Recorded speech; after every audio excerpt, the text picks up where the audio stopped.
Hello, this is Shannon from Idlewild, Chile Idlewild, and I'm recording this so that Tech Shannon can focus on what he does best. And light, leadership, longevity, life, and each of these words to me it just smacks of downright divinity. And I created this video to share my own journey of longevity with my diagnosis of a stage 4 terminal metastatic prostate cancer, which I really supported by becoming a certified radical remissions coach.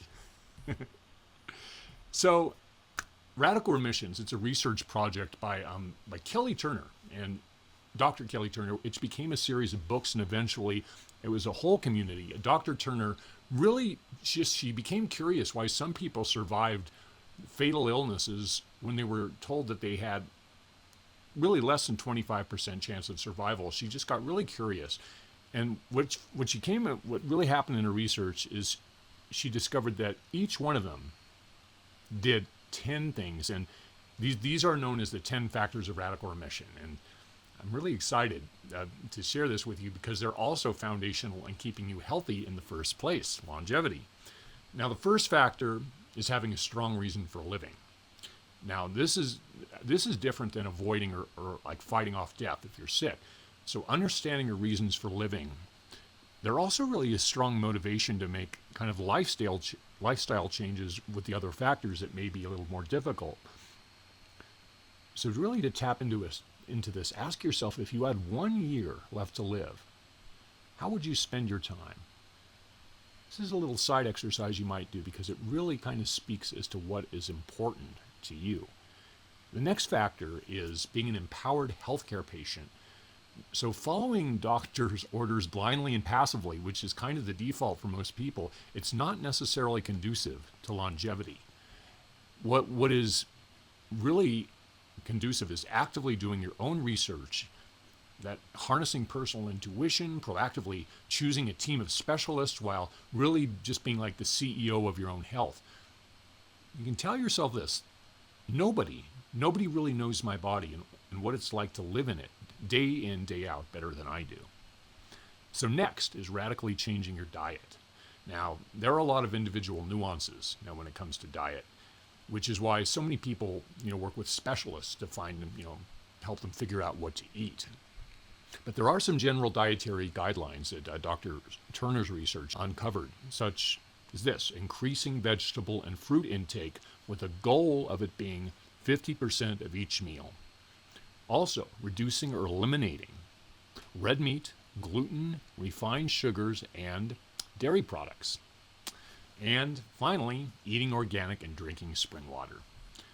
Those who achieved radical remissions also they used herbs and supplements, and this really is for 3 reasons. Number 1, detoxifying the body. Number 2, boosting the immune system. And number 3, aiding digestion and absorption of food and supplements. So which herbs and supplements now you take? This is important because everyone's unique, and just taking things because you found an article online, it might do more harm than good. They may have interactions with medications or other supplements. So evaluating your body terrain and then getting prescribed by a professional is kind of the watchword with this.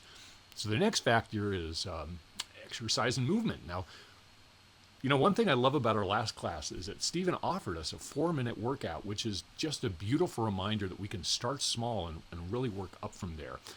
Exercise and movement can be a walk in nature, up to a triathlon, and all points in between. It's just about having fun and being creative, but getting moving. And the next one is increasing positive emotions. Of course it is. So, it helps to look at this as a muscle that really needs daily conditioning. If you're having a challenge with this, if you have a diagnosis, this is not, uncommon. So one of my favorite techniques is laughter yoga. So just what this is you're just laughing hard at will. Because what's interesting is the body can't really tell the difference between real laughter and fake laughter in terms of the health benefits and the chemicals that it produces. And fake can actually turn into real. So everybody, let's try it. Ready? And see, it's immediately contagious. Are you laughing? Yes, you are. So next is releasing suppressed emotions. I'm always laughing. If you're a USM graduate, Nate, and working your process, Gestalt, trios, genius techniques for this, releasing suppressed emotions, stress, fear, and anger, they've been shown scientifically to weaken or to suppress the immune system. Now, here's the thing. Does illness equal some kind of blockage? It's still only theory, but keep this in mind. However, just because, say, you use glue to fix a teapot doesn't mean the teapot broke due to a lack of glue. Releasing suppressed emotions, it is a great step for supporting the immune system to fighting disease. They do know that much. Now we also have developing a spiritual connection practice. Now this is another like exercise. It can look in as many ways as there are individuals and cultures. Meditation, it's across the board, it's an extraordinary healing tactic that has just some fabulous research behind it. I'm especially a fan and an acolyte of Dr. Joe Dispenza's work, which is very meditation-based. Personally, developing a strong spiritual connection is the primary factor that it has supported me the most. The next factor is just lovely, following your intuition. Now, this one is where coaching is particularly effective, because when I coach, I give my clients small intuition-related homework assignments, and over time, we see intuition grow. It's really a skill that can definitely be developed. So navigating a disease, it's really, oh my God, I can tell you so much about this. It's really a process full of choices. There's so many choices, and sometimes you're afraid to make these choices.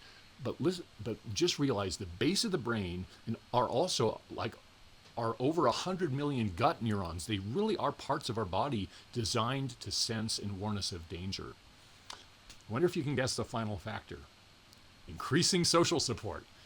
So really, you can look no further than like the blue zones in the world where people live to be 100. Now, all of these zones, one of the common factors is they all have strong communities.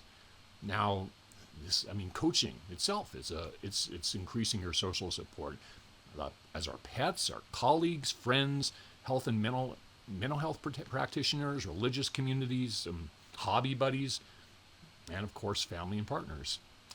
So I'm just overjoyed to be sharing more about this in my first ever Being Healing workshop, and I just want to extend an offer for all participants of L4 to attend for free. And I'll put the link, or Tech Shannon will put the link in the chat. Bye for now.